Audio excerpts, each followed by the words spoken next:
해외에 진출한 한국 출신 축구 선수 중에 손흥민만큼 유명한 선수가 김민재 선수입니다. 이탈리아 프로팀의 나폴리에서 뛰고 있는데 이번에 나폴리 팀이 33년 만에 리그 우승을 했습니다. 유럽은 축구가 종교이기 때문에 나폴리 사람들은 엄청나게 흥분해서 기뻐하고 있습니다. 김민재 선수가 수비수인데 수비수가 이렇게 주목받는 것은 쉽지 않습니다.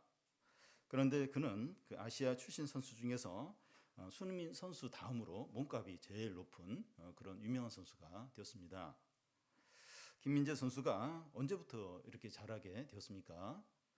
이 나폴리로 가면서부터가 아니라 그 전부터 성실하게 잘 했는데 이 나폴리에 가서 그의 실력이 이제 드러난 거죠. 어느 분야든지 사람들의 주목을 받지 않을 때 성실하게 실력을 잘 쌓아 놓으면 기회가 왔을 때 드러나면서 유명하게 되는 경우가 많습니다. 그래서 현재 드러나지 않지만 실력 있는 사람은 결국 드러나서 알려지게 됩니다. 우리가 하나님 나라의 비유를 살펴보고 있는데 이 하나님 나라가 이런 특징이 있습니다. 우리는 하나님 나라의 세 가지 비유를 살펴봤어요. 씨 뿌리는 자 비유, 자라나는 씨 비유, 겨자씨 비유입니다. 이 씨 뿌리는 자 비유에서 이 네 종류의 마음밭이 나오는데 이 사람의 마음이 네 종류라는 겁니다. 말씀을 들을 때 이 사람들의 마음의 상태가 결정적이라는 거예요. 자라나는 씨 비유는 씨가 자라서 이삭이 나오고 열매를 맺는데 이 사람은 씨가 어떻게 자라고 열매를 맺는지 알 수 없고 또 할 수 있는 일도 이제 없는 겁니다. 하나님의 주권을 강조하는 거죠. 겨자씨 비유는 하나님 나라가 겨자씨 하나를 같아서 작고 미약하지만 나중에 광대해지고 위대하고 영광스럽게 된다는 겁니다. 등불 비유는 씨 뿌린 자 비유와 자란 씨 비유 딱 중간에 위치합니다. 등불 비유는 이 하나님 나라 새 비유와 동떨어지게 이제 여겨지는데 새 비유를 요약해요. 그리고 더 진전을 시키고 있습니다. 등불은 이제 침대 밑에 두기 위해서 존재하는 것이 아니라 높은 곳에 두어서 넓은 곳을 비추기 위해서라는 거죠. 드러내려 하지 않고는 숨긴 것이 없기 때문입니다. 하나님 나라가 숨겨져 있는 것 같은데 이 하나님 나라는 이제 등불처럼 숨겨두기 위해서 존재하는 것이 아니라 드러나서 많은 사람에게 선한 영향력을 끼치기 위해서라는 겁니다. 등불 비유는 이 하나님 나라를 요약하면서 결단을 요구를 합니다. 예수님은 이제 회개하라 천국이 가까이 왔다 이렇게 외치십니다. 지금 말씀을 듣고 있는 이 시간에 하나님 나라가 우리 가운데 임한 겁니다. 우리의 마음이 이제 말씀에 전심으로 반응을 해서 이 천국에 넘치는 기쁨과 은혜와 영광을 누리시기를 바랍니다. 먼저 이 비추기 위한 등불입니다. 예수님께서 씨 뿌리는 비유와 등불 비유를 말씀하시기 전에 상황이 어떠했는가 하는 걸 보면 그 3장 중간에 보면 이 바리새인과 서기관들이 예수님이 이제 귀신 들렸다고 먼저 비난을 하고 예수님을 배척하고 대적하는 상황입니다. 예수님을 둘러싼 주위의 영적인 상태가 너무 어두워요. 절망적입니다. 이런 가운데 등불 비유를 말씀하시는 거예요. 등불은 밝은 낮에는 필요가 없어요. 어두울 때 이제 필요하죠. 이 세상과 사람들의 상태가 너무 어둡고 절망적이라는 거예요. 주중에 미국 텍사스주 아울렛에서 총기 난사 사건이 벌어져서 8명이 사망했는데 그중에 한인 부부와 그 아들, 3살짜리 아들이 함께 숨졌습니다. 미국은 올 한 해 동안 4인 이상 사망한 이 총기 사건이 거의 200건에 이르고 14,000명이 죽었다는 거예요. 그러니까 하루에 100명 이상이 총기 사고로 이제 죽은 겁니다. 러시아는 한 주 전에 이제 승전일을 맞이해서 우크라이나와 진짜 전쟁을 치르겠다고 위협을 하면서 우크라이나 전역에 미사일 공습을 했습니다. 수단은 내전이 일어난 지 3주가 지났는데 난민이 33만 명이 발생을 했고 이 전쟁이 언제 끝날지 모릅니다. 또 남미 IT에서는 주민들이 깽단 13명을 붙잡아서 거리에서 화형을 시켰어요. 그러니까 경찰도 어떻게 할 수 없는 무정부 상태에 있습니다. 한국은 이 전세 사기로 인해서 청년들과 젊은 부부들이 절망을 하고 있고 4명이 스스로 목숨을 끊는 일도 있었습니다. 세상이 너무 어둡고 절망적이에요. 그래서 이제 등불이 이제 필요합니다. 21절을 우리 같이 한번 읽겠습니다. 또 그들에게 이르시되 사람이 등불을 가져오는 것은 마을 아래나 평상 아래 두려함이냐 등경 위에 두려함이 아니냐. 제가 어렸을 때만 해도 이 전기불이 많이 들어오지 않아서 이렇게 석유를 하고 심지를 만들어서 등불을 이제 많이 사용을 했습니다. 사람들이 등잔을 밝히는 이유는 난방을 위해서가 아니라 어둠을 밝히기 위해서죠. 그래서 등불을 켜면 집안 높은 곳에 두어서 가능한 넓은 곳을 비추도록 합니다.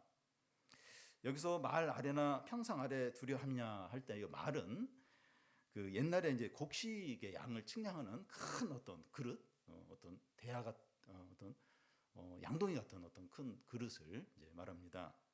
평상은 이제 침대를 말합니다.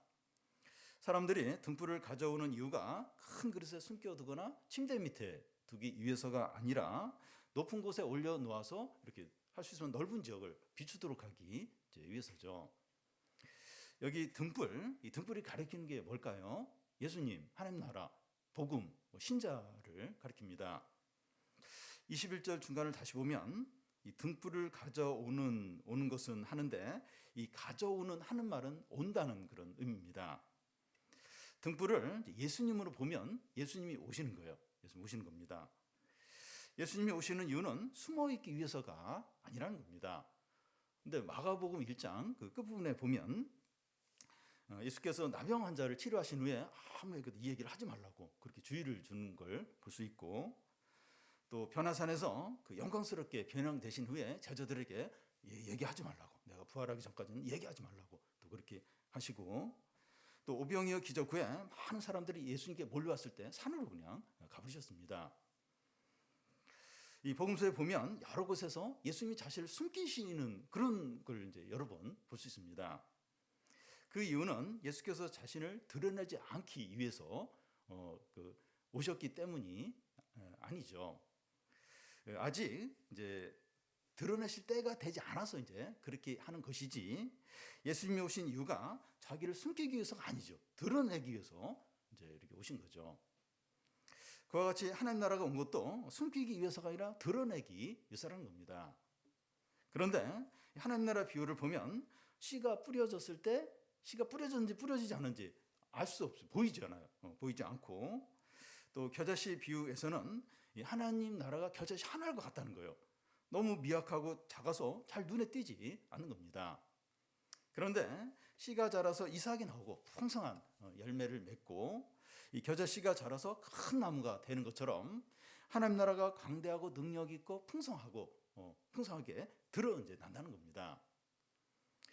현재 하나님 나라나 또 신앙이나 신자가 너무 작고 미약해서 보이지 않는 것처럼 보이지 않을 수 있는데, 그것이 전부가 아니라 드러나고 능력을 나타내고 광대하고 영광스럽게 나타날 때가 온다는 겁니다.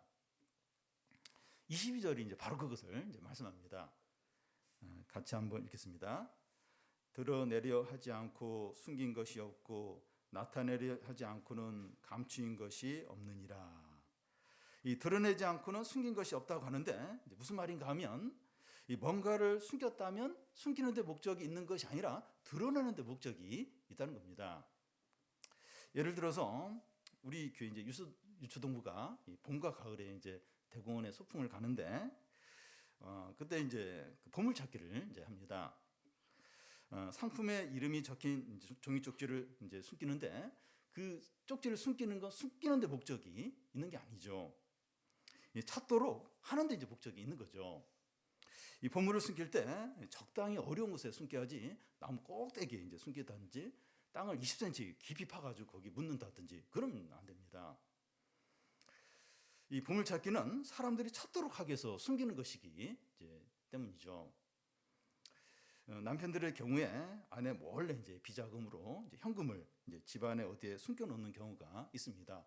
근데 너무 이제 깊이 숨겨 놓는 바람에 필요할 때 못 찾는 거예요. 어디 숨겼는지 기억이 안 나는 겁니다. 아내가 이제 대청소하다가 우연히 발견해서 잘 사용을 이제 하죠. 이제 예를 좀 더 들면 이제 나쁜 예인데요. 한국도 마약 밀매가 크게 늘어나서 마약 밀매업자들이 이제 마약을 이제 한국에 들어올 때 상상을 초월하는 그런 방법으로 마약을 숨겨서 들여옵니다. 도박 사기단은 이제 불법으로 번 돈을 현금으로 바꿔서 지방 깊숙한 곳에 이제 숨겨둡니다. 숨기는 목적이 숨기는 데 있는 것이 아니라 나중에 찾는 데 목적이 있는 거죠. 그래서 이제 숨기는 거죠. 현재 하나님 나라나 신앙적인 일이나 신자가 숨겨져 있고 감추어져 있어서 없는 것처럼 보입니다. 그래서 눈에 띄지 않아요. 존재감이 없어요. 그래서 없는 것 같아요.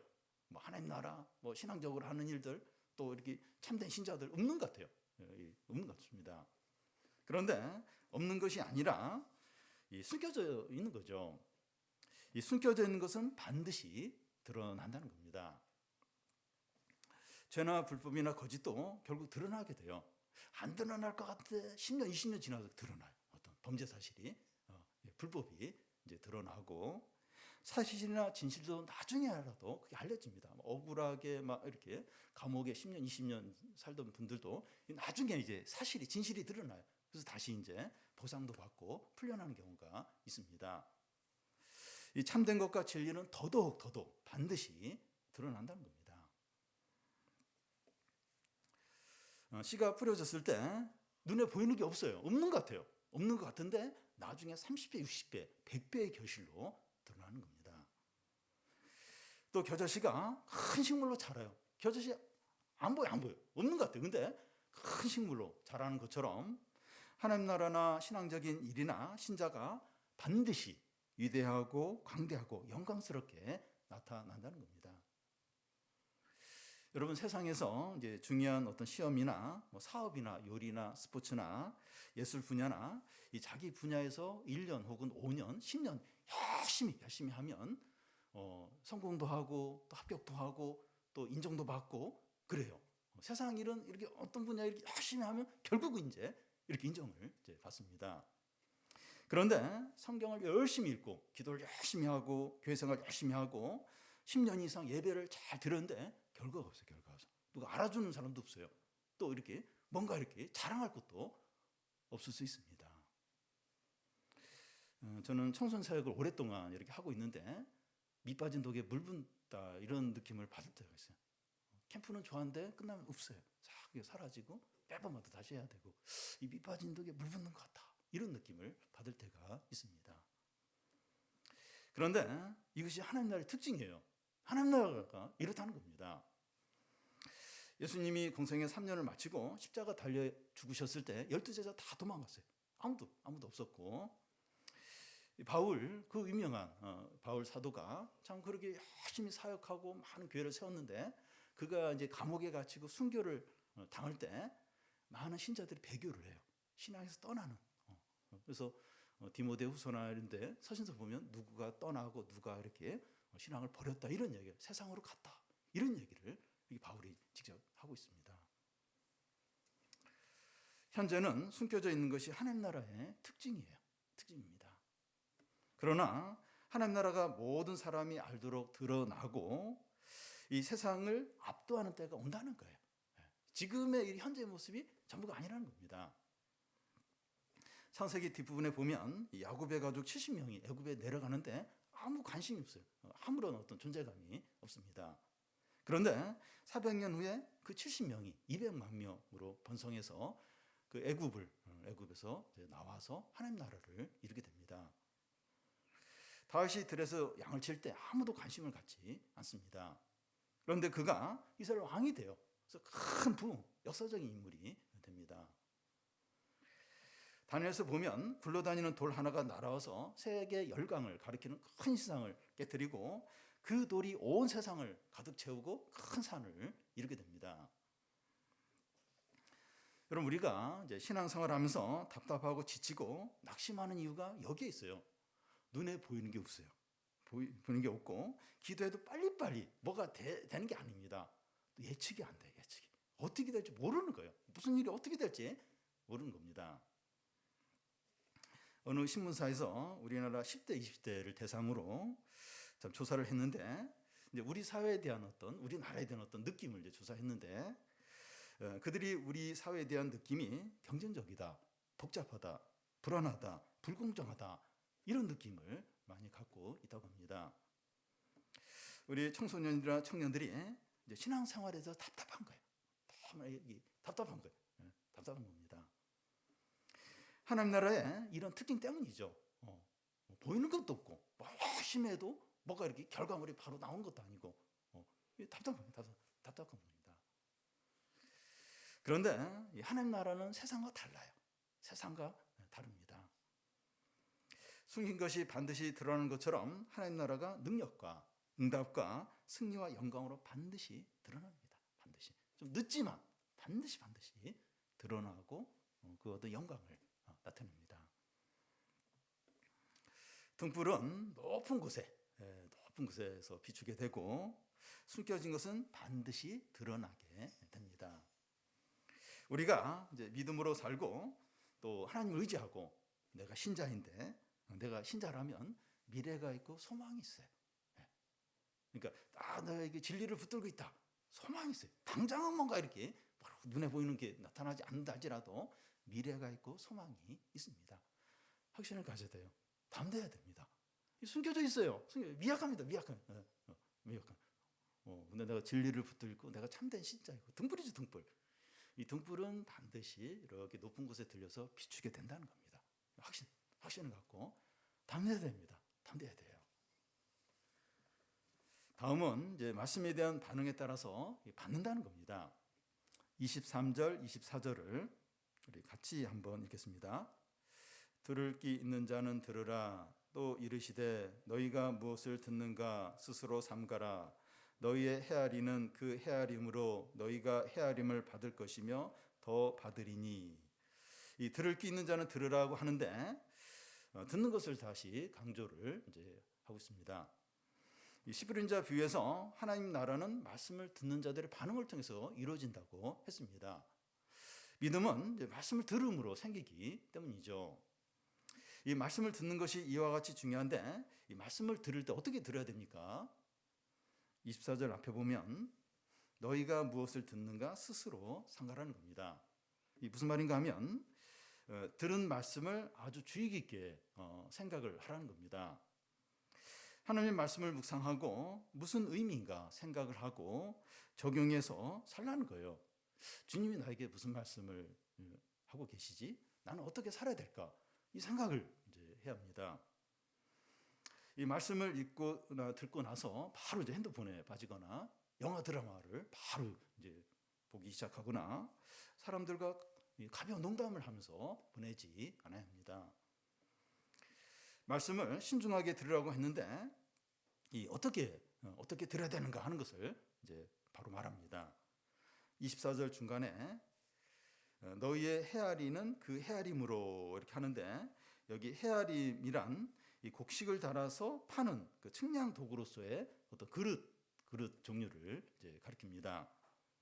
그런데 너희의 헤아리는 그 헤아림이라고 하는 말이 이 다른 곳에서는 다른 사람을 이제 자기 잣대로 판단하는 의미로 사용이 됩니다.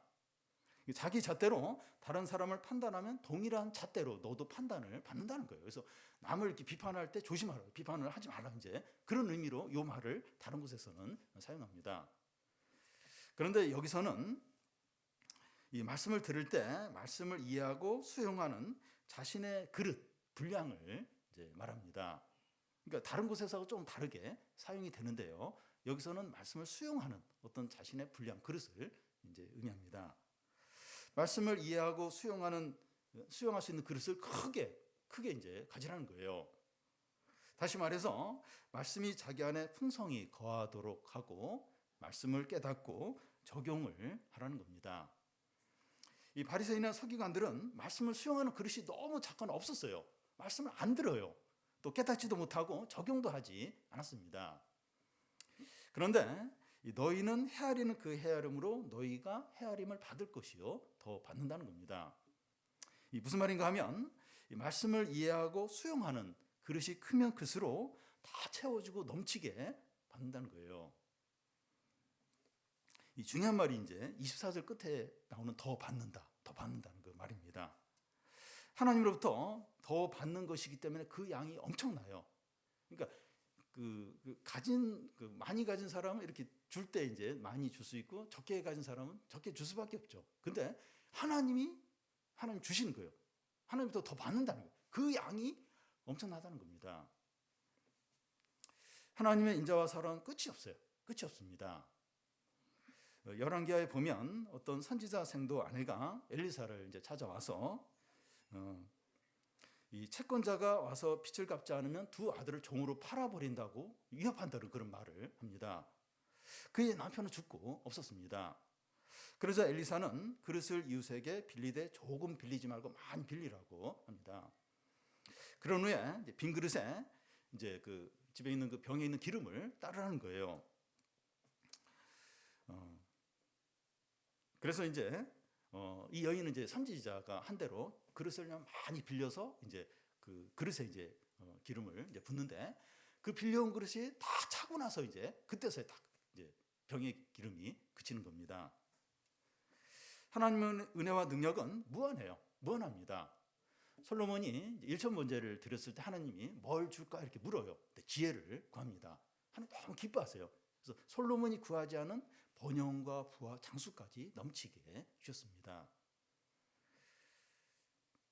이 누가복음에 나오는 것처럼 후히 대어 누르고 흔들어서 넘치게 안겨주십니다.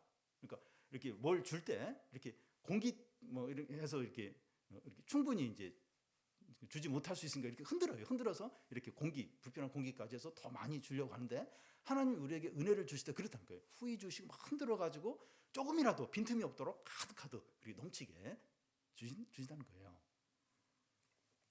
더 받는다는, 더 받는다는 겁니다. 감당이 안 되도록 넘치게 주십니다. 저도 한 번씩 하나님의 넘치는 은혜와 사랑을 맛보고 참 감사할 때가 있습니다. 기대 이상이에요. 너무 많아요. 그래서 밤에 이제 이렇게 잠도 잘 오지 않고, 또 이렇게 피곤하지도 않고, 배도 고프지 않고, 그래서 계속 감사하고 찬양하고 기뻐할 때가 이제 있었습니다. 말씀의 은혜와 영광으로 이제 그럴 때도 있고, 또 불가능해 보이는 일이 이렇게 가능케 되는, 또 참 이렇게 회복이 안 될 것 같은 가정이 회복되는 걸 보면서, 또 기도응답을 보면서 또 병이 치료되는 그런 걸 보면서 참 너무 감사하고 참 너무 놀랍고 그런 적이 너무나도 많았습니다. 우리가 이제 그런 부분들 잊어버려서 그렇지, 우리가 다 그런 경험이 있어요. 참 너무 감사하다, 참 놀랍다, 하나님 은혜 너무 크다, 이런 경험들이 다 있습니다.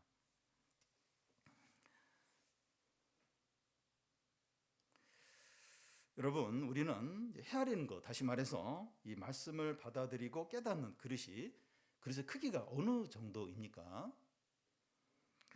숟가락 하나 정도일 수 있고, 커피잔 하나 정도일 수 있고, 또 밥그릇 정도, 아니면 대야 정도, 아니면 그거보다 더 큰 어떤 그런 분량일 수 있습니다.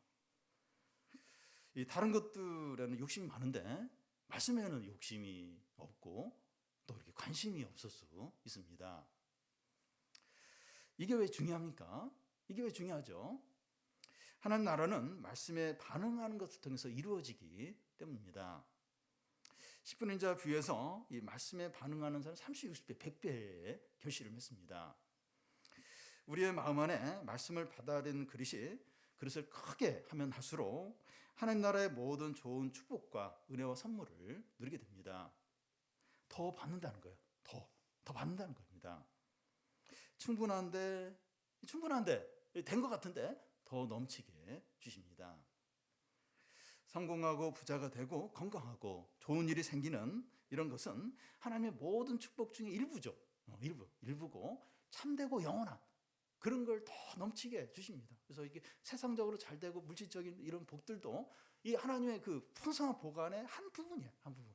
한 부분이고 더 참되고 영원하고 진정한 어떤 그런 축복들을 주십니다. 여러분, 말씀이 우리 안에 풍성히 거하는 것이 최고의 복입니다. 왜냐하면 그 말씀에 따라서 하나님의 모든 축복을 넘치게 받기 때문입니다. 오늘 말씀과 하나님 나라의 비유의 결론입니다. 25절을 우리 같이 한번 읽겠습니다. 있는 자는 받을 것이요 없는 자는 그 있는 것까지 빼앗기리라. 이 자본주의 사회는 이 돈이 있는 사람이 돈을 법니다. 경제가 어려울 때 하위 20% 사람들의 수입은 줄어드는데 상위 20% 사람들은 수입이 더 늘어나는 걸 볼 수 있습니다. 빈익빈 부익부죠. 그런데 하나님 나라에서도 영적인 빈익빈 부익부가 있습니다. 믿음 있는 사람은 이제 말씀의 그릇을 크게 해서 이 말씀이 풍성히 이제 거하니까 많은 축복을 누리게 됩니다. 그런데 믿음이 없는 사람은 말씀의 그릇을 너무나 작게 해서 이 말씀이 거하지 않으니까 아무것도 누리지 못하는 거예요. 달란트 비유에서 이 5달란트 받은 사람은 5달란트를 받아서 주인에게 칭찬을 받아요. 그래서 5고을을 다스리라고 그렇게 합니다. 그런데 1달란트 받은 종은 그대로 쌓아두었다가 주인에게 그대로 이제 가져오는 거예요. 주인에게 책망을 받죠. 그리고 그 1달란트를 빼앗아요. 빼앗아서 5달란트 받은 자에게 주라고 그렇게 합니다. 믿음이 있고 이 말씀에 순종해서 사는 자는 더 많이 받고 넘치게 되는데, 이 믿음이 없고 말씀대로 살지 않는 자는 있는 것마저 다 빼앗기고 절대적인 빈곤에 처하게 됩니다. 25절에 있는 자와 이제 없는 자가 이제 비교가 돼요. 있는 자 없는 자 이제 비교가 되는데, 돈이나 건강이나 든든한 직장이나 자기 집이 있는 이게 중요한 것이 아니라, 중요하죠. 근데 이게 진짜 중요한 것이 아니라 말씀과 믿음과 순종이 있는 것이 진정으로 중요합니다. 모세는 믿음과 말씀과 순종이 있었습니다. 그가 하나님의 말씀을 믿고 순종해서 애굽 왕 바로에게 갈 때마다 하나님의 큰 능력과 영광과 구원이 나타났습니다. 백성들도 막 말을 안 듣고 막 모세는 완강하고, 그래서 막 말씀을 순종할 때면 너무 힘들었어요. 근데 모세는 하나님 말씀을 믿었어요. 믿고 순종해서 가서 이제 말씀을 전할 때마다 엄청난 하나님의 구원과 능력과 영광이 나타났습니다. 다윗도 그랬어요. 다윗도, 바울도 그러했고, 마틴 루터도 그랬고, 지난 금요 우리 특별 예배 때 이제 말씀을 전하신 김양재 목사님도 그러했습니다. 이제 이 목사님은 이 말씀을 뭐 듣고 또 나누고 또 적용해서 사는 걸 아주 이렇게 중요하게 여기고, 본인도 이제 그렇게 사셨고 또 가르치셨죠. 근데 이분은 여성이고 또 본인의 말대로 할머니인데 이분의 삶과 이 사역을 통해서 얼마나 엄청난 열매들과 놀라운 일들과 또 참 풍성한 어떤 일들이 너무나 많이 나타난 것을 우리가 이제 알고 있습니다. 모든 믿음의 사람이 그래요. 그래요. 그러니까 뭐 가진 뭐 다른 건 없어도 이렇게 말씀을 믿고 그리고 말씀에 순종하고 적용하고 이렇게 살 때 참 이런 풍성한 은혜들, 능력들, 어떤 영광들, 많은 열매들이 맺힙니다. 우리도 이 말씀이 있고 믿음이 있고 순종이 있는 자가 되시기를 바랍니다. 있는 자는 받을 것이 없는 자는 있는 것도 빼앗기기 때문입니다. 오늘 분명히 말씀해요. 있는 자는 받는다는 거예요. 믿음이 있고 말씀이 있고 순종이 있고 이러면 이제 받는 거예요. 받는 거. 계속해서 받는. 하나님이 주시는 겁니다. 눈에 보이는 것을 위하여 살지 말고 보이지 않는 것을 위해서 사시기를 바랍니다. 하나님 나라와 신앙과 신자는 숨겨져 있지만 실제하고 반드시 드러나게 됩니다. 이게 어려워요. 이게 힘듭니다. 근데 실제하고 반드시 드러나요. 왜냐하면 이게 진리이기 때문에. 그리고 숨겨져 있고 이렇게 가려져 있는 게 그 목적이 아니라 드러나기 위해서. 그리고 지금 일시적으로 인정을 못 받는 거죠. 우리에게 확신과 담대함을 가져야 됩니다. 이 말씀에 대해서 확신, 담대함을 가지기 바랍니다.